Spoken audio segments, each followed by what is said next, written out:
Section 2B, The Air Force and the Post-Cold War. 2.13, American-Soviet Relations. In a 23 March 1983 address, President Ronald W. Reagan proposed replacing the doctrine of mutually assured destruction with one of assured survival through implementation of the Strategic Defense Initiative. The Strategic Defense Initiative would include a combination of defensive systems, such as space-based lasers, particle beams, railguns, and fast ground-launched missiles to intercept intercontinental ballistic missiles in the Earth's outer atmosphere and ballistic path in space. Intermediate-Range Nuclear Forces Treaty. Beginning in March 1985, Soviet Communist Party General Secretary Mikhail Gorbachev initiated major changes in Soviet-American relations. The Intermediate-Range Nuclear Forces Treaty of December 1987 eliminated medium-range nuclear missiles, including U.S. Air Force ground-launched cruise missiles. Gorbachev's announcement in May 1988 that the Soviet Union, after 9 years of inconclusive combat, would withdraw from the war in Afghanistan, resulted in reduced Cold War tension, but it was only a hint of the rapid changes ahead. Relatively free and open Russian national elections in March 1989, followed by a coal miner strike in July, shook the foundations of communist rule. East Germany opened the Berlin Wall in November 1989, which led to German reunification in October 1990.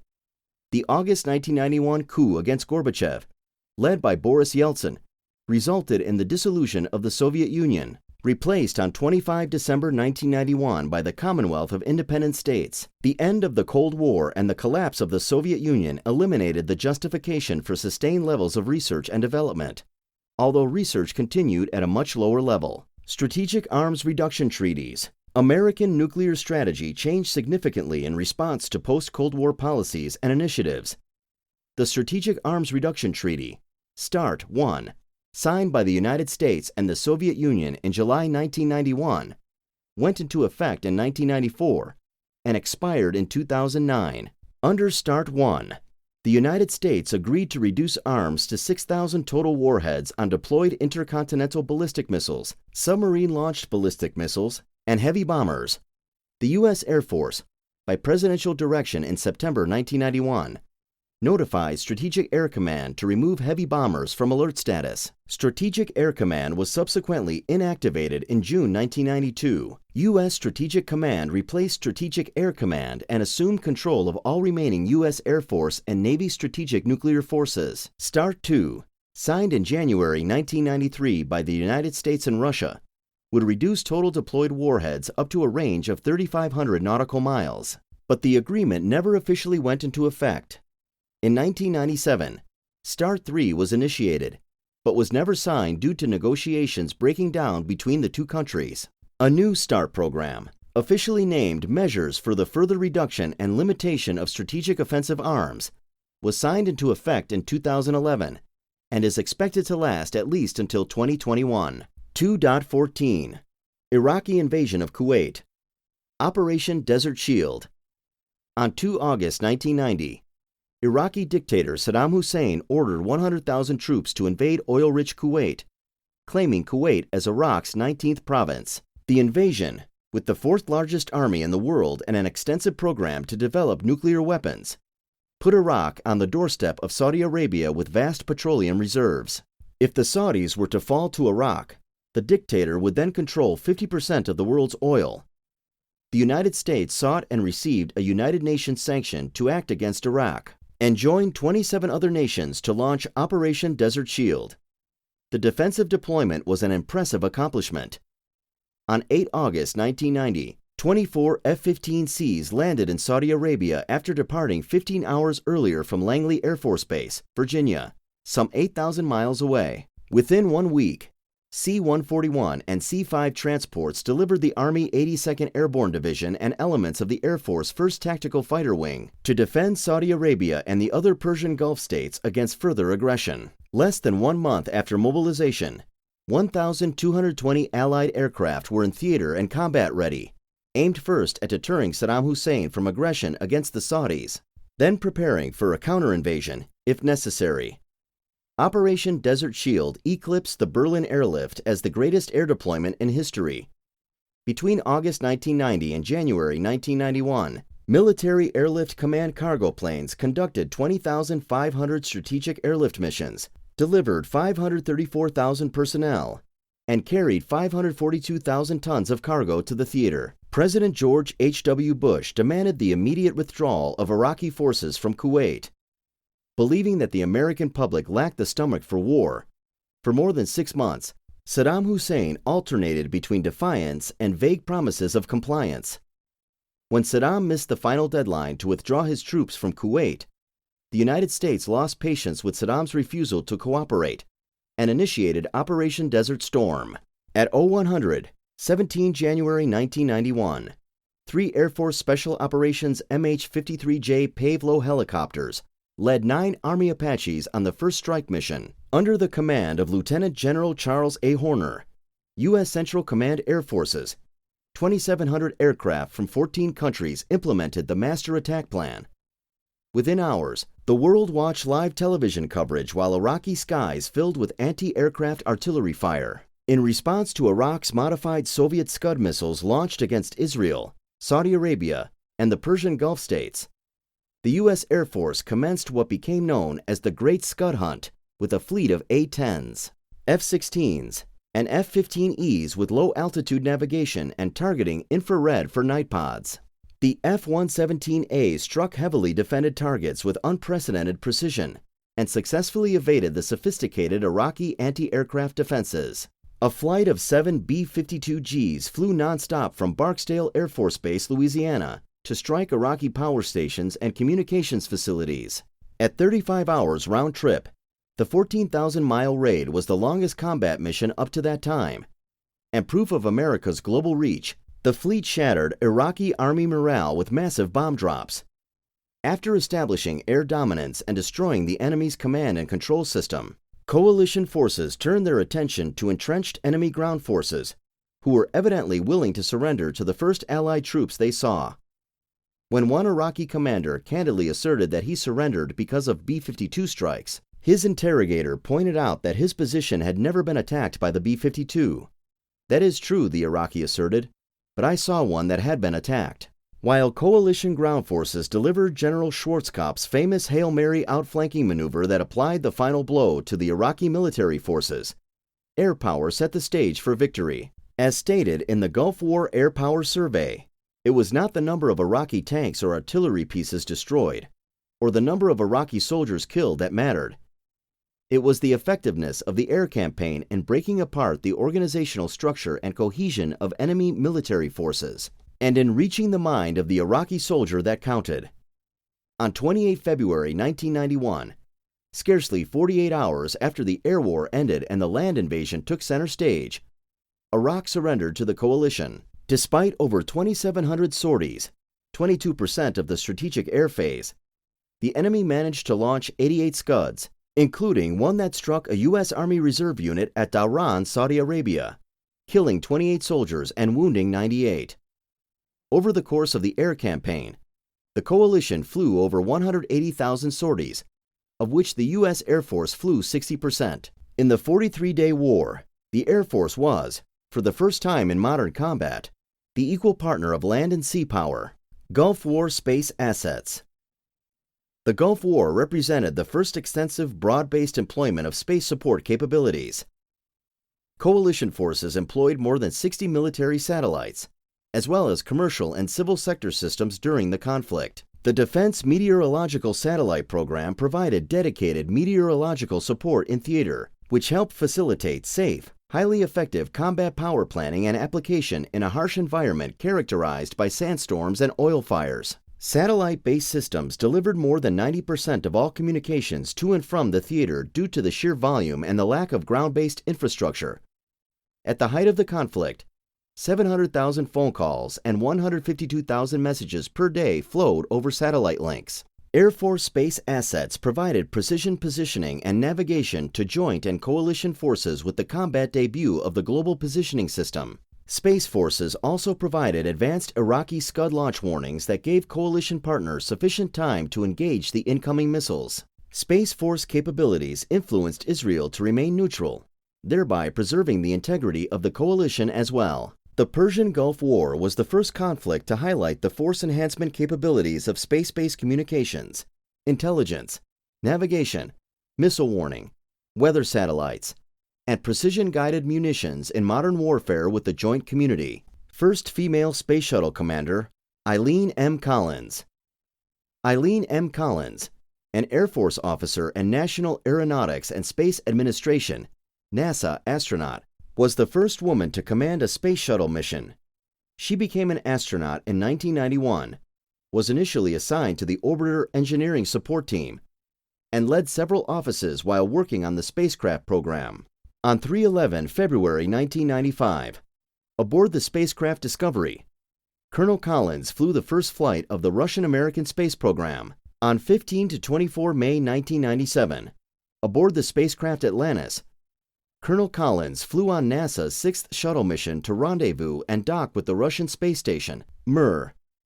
On 22 to 27 July 1999, aboard the spacecraft Columbia, Colonel Collins became the first woman to command a shuttle mission. On 26 July to 9 August 2005, aboard the spacecraft Discovery, Colonel Collins was a member of the crew that conducted the return-to-flight mission during which the shuttle docked with the International Space Station. By the time she retired from NASA in 2006, Colonel Collins logged more than 6,750 hours in 30 different types of aircraft and conducted 4 space flights, logging over 872 hours in space.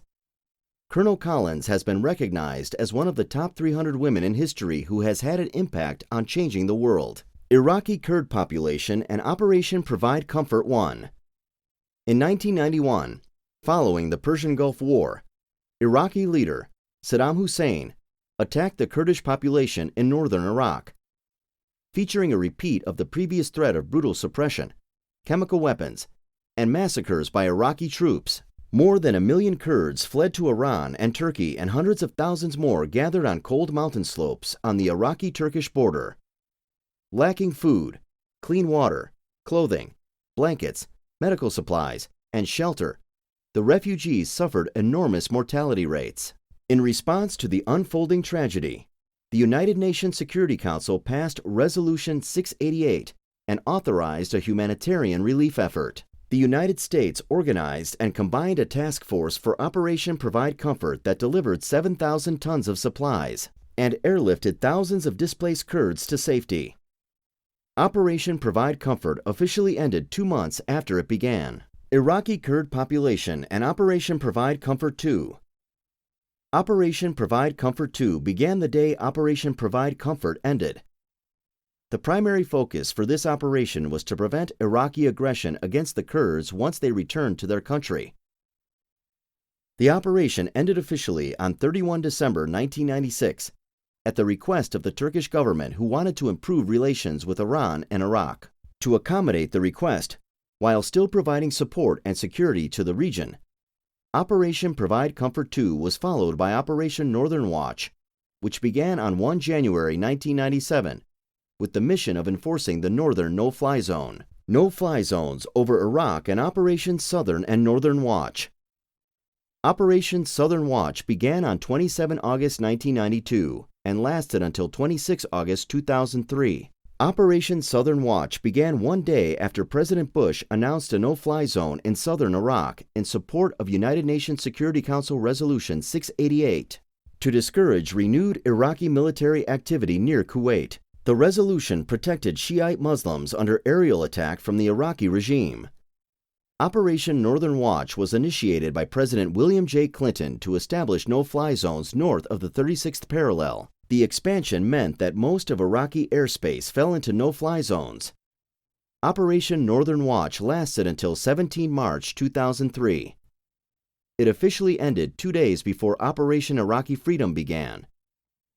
Figure 2.2 is provided to show the northern and southern no-fly zones. 2.15 Military support and humanitarian relief. While engaged with the Gulf War, including participation in operations for many years in the region following the Gulf War, the U.S. Air Force was also providing military support and humanitarian relief around the world. Bay of Bengal Typhoon and Operation Sea Angel. In addition to the Gulf War, the Air Force performed a number of humanitarian missions to various countries around the world. In 1991, a typhoon swept over Bangladesh with thunderstorms and winds of up to 150 miles per hour, causing damages estimated to be $1.5 billion. The typhoon caused a 20-foot storm surge over the country, killing 138,000 people and destroying homes of more than 10 million others. In response to the devastation, the Airmen, Marines, and sailors delivered 3,000 tons of supplies to Bangladesh during Operation Sea Angel, Soviet Union support, and Operation Provide Hope. Operation Provide Hope began in 1992. The former Soviet Union was transitioning from a communist country to a capitalist nation that left much of its population struggling for survival. Not only were people living in the capital cities suffering, there was dire need of support in the outlying cities as well. The Operation Provide Hope airlift mission lasted approximately 2 weeks, with the ongoing efforts of helping build sustainable medical services lasting almost 2 years. The operation ultimately provided 25,000 tons of food, medicine, and other cargo to the former Soviet Union. Somalia Relief and Operation Provide Relief. In 1992, unrest in the wake of a 2-year civil war contributed to a famine in Somalia that killed up to 350,000 people. As many as 800,000 refugees fled the stricken country. The United Nations led a relief effort in July 1992 to address the suffering of refugees near the Kenya-Somalia border and in Somalia itself. The United States initiated Operation Provide Relief 2 months later. By December, 19,000 tons of food were airlifted into the region, often under the hail of small arms fire. Civil war and clan fighting prevented much of the supplies from getting into the hands of those who desperately needed them. Somalia Relief and Operations Impressive Lift and Restore Hope 1. In September 1992, to address the issues of famine in Somalia, the United States initiated Operation Impressive Lift to airlift hundreds of Pakistani soldiers under the United Nations banner to provide aid in Somalia. Despite efforts and increased security from the United Nations, the problems continued. On 4 December 1992, President Bush authorized Operation Restore Hope to establish order in Somalia so that food could reach those in need. With U.S. Marines on the ground and with control of the airport, flights were able to resume. During Operation Restore Hope, we airlifted 32,000 of our troops into Somalia. By 4 May 1993, fewer than 5,000 remained when it officially ended. Somalia Relief and Operation Restore Hope 2. After Operation Restore Hope ended, factional fighting within Somalia continued, causing relief efforts to unravel yet again. On 3 October 1993, U.S. Special Forces, in an effort to capture members of a dangerous disruptive clan, returned to Somalia. The team lost 18 personnel and suffered 84 wounded. In response, during Operation Restore Hope 2, we airlifted 1,700 of our troops and 3,100 tons of cargo into Mogadishu between 5 and 13 October 1993 to stabilize the situation.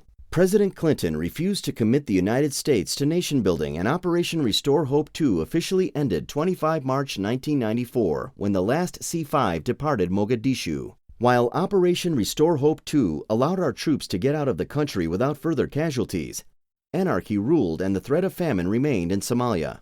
Notable bravery in Somalia. Timothy A. Wilkinson.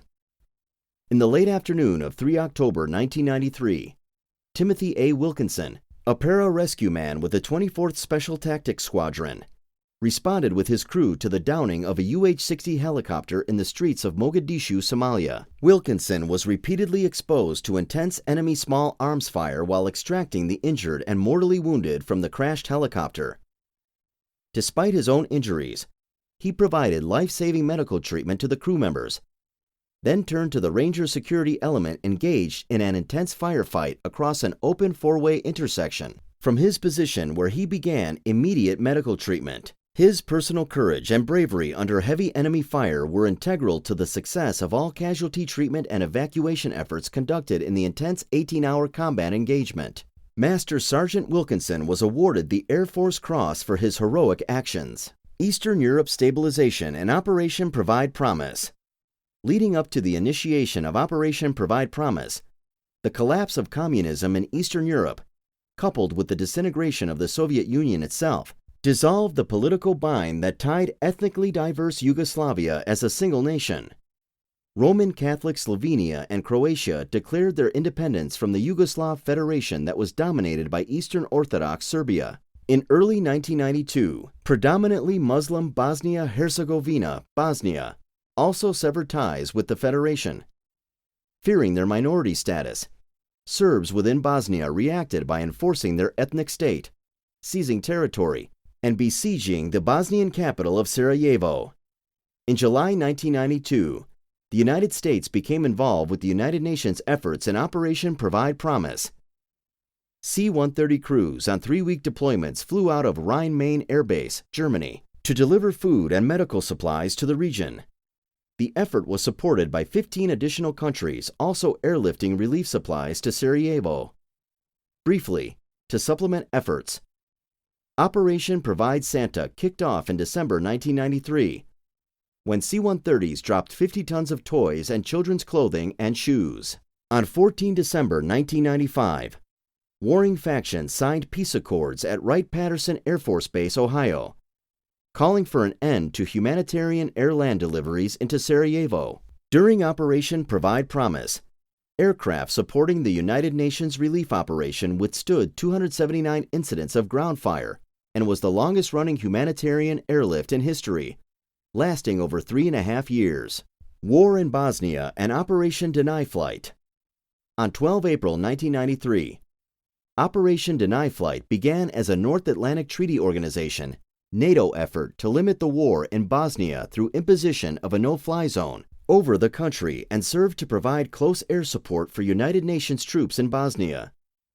The mission faced challenges, particularly when Bosnian Serbs took lightly armed United Nations forces hostage to use as leverage against continued airstrikes. The United Nations agreed to veto further strikes on the Serbs, but the mission was still taking strikes from Serb aggressors. Operation Deny Flight ended on 20 December 1995, bringing a close to the 100,000 sorties flown in efforts of ending turmoil in the region. Haitian Control and Operation Uphold Democracy. On 8 September 1994, the United States launched Operation Uphold Democracy to remove the military regime that had overthrown Haitian President Jean-Bertrand Aristide. The U.S. Atlantic Command developed 2 different plans, one for the forcible entry and the other for passive entry. While U.S. Air Force planners worked through variations of both invasion strategies, an aerial force of more than 200 aircraft were activated to bear an overwhelming force of strength, if needed. At nearly the last minute, a diplomatic proposal offered by former President James E. Carter persuaded the military leader in Haiti to relinquish control. This move allowed the mission to be implemented as an insertion of a multinational peacekeeping force and application of the passive entry plan. The successful adaptation to airlifting peacekeeping troops was a major indicator of the flexibility air power offers military and political leaders in fulfilling foreign policy objectives. U.S. Air Force involvement effectively ended 12 October 1994. 3 days later, the Haitian president returned to his country. Kuwaiti Border Protection and Operation Vigilant Warrior. In October 1994, Iraqi troops, including the elite Iraqi Republican Guard, massed at the Kuwaiti border. Saddam Hussein had begun aggressive posturing for power once again. The United States responded with Operation Vigilant Warrior. Thousands of additional U.S. Armed Forces personnel entered into the theater. As a result of the American response, Kuwait was not invaded, and Iraq recalled its ground forces away from the border. Operation Vigilant Warrior officially ended on 15 December 1994. Bosnian Serb attacks and Operation Deliberate Force. In 1995, after a mortar shell killed 37 civilians in Sarajevo, Operation Deliberate Force served notice to Bosnian Serb forces that they would be held accountable for their actions. Operation Deliberate Force airstrikes were launched against Bosnian Serb targets throughout the country. This was the first campaign in aerial warfare where precision munitions outweighed conventional bombs. The incessant air campaign garnered the desired results. Operation Deliberate Force played a key role in ending the war in Bosnia. On 14 September that same year, the Serbs agreed to NATO terms and the bombing stopped. Operation Deliberate Force officially ended on 21 September 1995. Kurd Genocide Protection and Operation Desert Strike. In August 1996, Saddam Hussein ordered an attack on the city of Erbil in Iraqi Kurdistan. This attack stoked American fears of a genocidal campaign against the Kurds, similar to the campaigns of 1988 and 1991. It also placed Saddam in clear violation of United Nations Security Council Resolution 688, forbidding repression of Iraq's ethnic minorities. Operation Desert Strike launched a series of strikes against Saddam. In that same time frame, Operation Pacific Haven, often referred to as Operation Quick Transit, began a multi-stage effort to provide airlift for as many as 7,000 displaced Kurds to safe areas. Iraqi Weapons of Mass Destruction and Operation Desert Fox. Operation Desert Fox was a 4-day bombing campaign in 1998, directed at facilities in Iraq believed to be used to produce weapons of mass destruction. The strike was initiated as a result of Saddam Hussein's resistance to comply with United Nations Security Council and the inspection teams. Operation Desert Fox was the largest strike against Iraq in several years. Criticism was received on several accounts as to the extent, methods, intentions, and outcomes of the attack. Ultimately, the highly effective actions taken during the operation were deemed to be a success. Serb Ethnic Violence Prevention and Operation Allied Force. After the post-Cold War breakup of Yugoslavia, the Serbian government's gradual oppression over the ethnic Albanian population for almost a decade eventually escalated to violence and mass killings.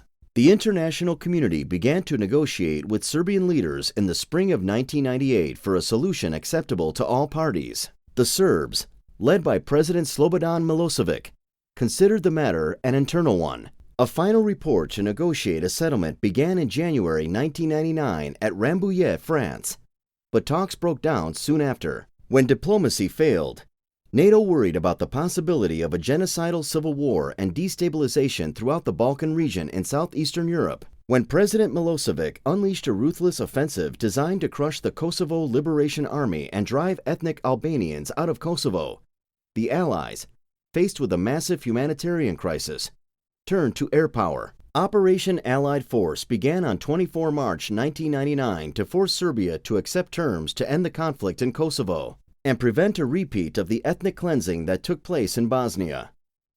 The operation was initiated with 3 objectives: demonstrate opposition to aggression, deter Milosevic from escalating attacks on civilians, and damage Serbia's capability to wage war against Kosovo. Unfortunately, Milosevic's resolve was underestimated. What was believed to require a few days of airstrikes turned out to take 78 days, with more than 38,000 sorties to secure the objective. The primary factors that led to the conclusion of the operation were unity and resolve. The lesson was clear to Milosevic that NATO was tough and became progressively tougher throughout the campaign. The precision and persistence of the air campaign was fundamental in convincing Milosevic to end the fight.